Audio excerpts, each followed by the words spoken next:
যুক্তরাষ্ট্র ইসরায়েলের বিরুদ্ধে ইরানের ঐতিহাসিক বিজয় ঘোষণা, তেহরানের রাস্তায় বিজয় উল্লাস, শর্ত দিয়ে খুলে দেওয়া হলো হরমুজ প্রণালী।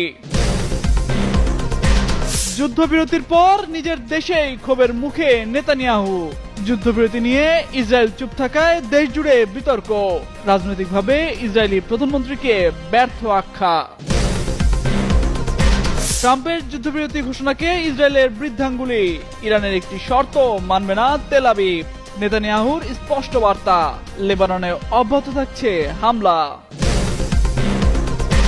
যুদ্ধবিরতির ঘোষণায় জাতিসংঘ মহাসচিবের বিশেষ বার্তা, সব পক্ষকে আন্তর্জাতিক আইন মেনে চলার আহ্বান, অঞ্চলে পূর্ণাঙ্গ শান্তি ফেরা নিয়ে প্রত্যাশা।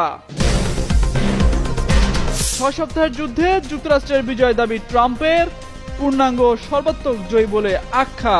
যুদ্ধবিরতির পর এএফপিকে মার্কিন প্রেসিডেন্টের সাক্ষাৎকার।